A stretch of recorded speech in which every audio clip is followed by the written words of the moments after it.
are literally the brokest we've ever been.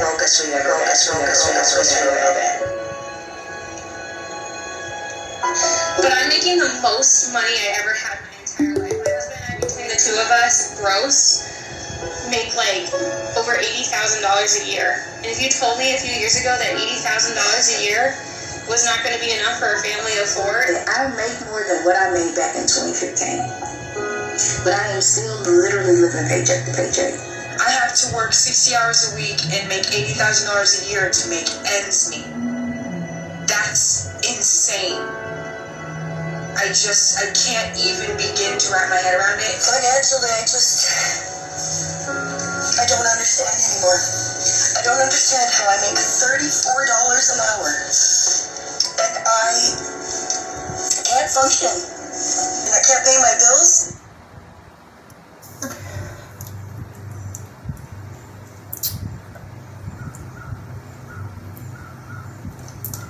Everybody keeps saying it's going to get better. How is it going to get better? Our economy is so fucked that I work a full-time job. I make $21 an hour working 40 hours a week. I have no extra expenses, no bills out of my living. I have one credit card that's maxed because I've lived off of it, but other than that, I don't have cable.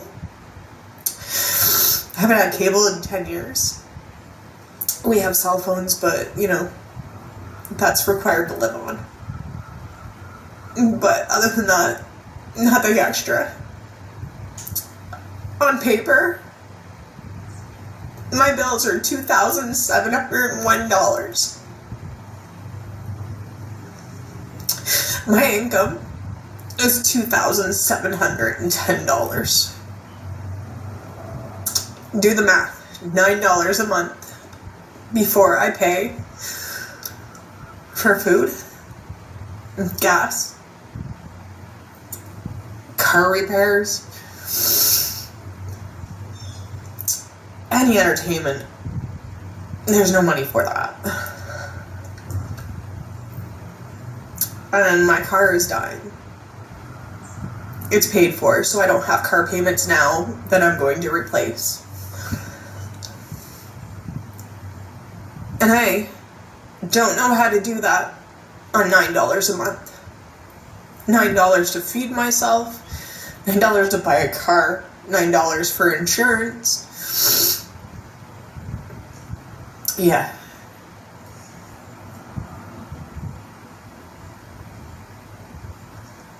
So at the end of the day, this is me because I worked 8.5 hours a day knowing that it's not enough, that it won't be enough. Fuck you, Ontario. Share something President Biden is doing that is going to crush the economy in so many different ways. Now, I'm going to share 2 stories with you. One, the first story is about a special type of debt, and it is intended to show you the state of the economy and the consumer, how serious this is. This isn't a joke. If you think that the economy is not crashing right now, or that it's not going to crash here in the near future, you are very seriously mistaken, and it's time to get into right thinking. Because honestly, your financial future is in peril. The second story I'm going to share with you is about what Biden's White House has just put out. And it is so insane. It is going to lead to tragedy in the debt markets, and it is going to affect everyone. But I want you to understand, you are dealing with a career politician, someone that has only known one thing, how to destroy budgets, not build them up. This is not a businessman. None of the people in the White House are business people. They're politicians. They want you to be able to vote for your own prosperity. In doing so, they are going to destroy you and your financial life, and they are going to make themselves richer and richer and richer. This is not a joke. You're not voting yourself prosperity when you're voting for these insane people that want you dead. You heard me say that.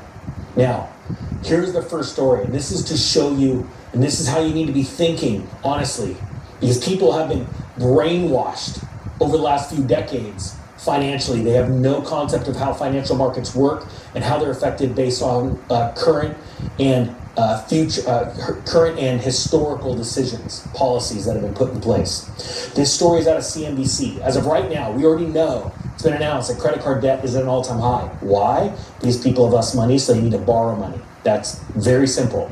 That means the consumer is not healthy. They don't have a big savings account. Savings amounts are at all-time lows right now. All right? We all know that. This is the story today. Credit card losses are rising at the fastest pace since the great financial crisis. I did a video a couple nights ago where I showed you the St. Louis Fed numbers of delinquency rates for credit card debts. For really 90% of all the banks in the country, they're spiking right now. It says right here, credit card companies are racking up losses at the fastest pace in almost 30 years. This is not a joke. This is worse than the Great Recession. This is worse than dot-com bust. This is serious. It says outside of the great financial crisis, according to Goldman Sachs, that one is about to change. We're about to overcome this great financial crisis, this GFC number. Credit card losses bottomed in September of 2021. And this was because all that money that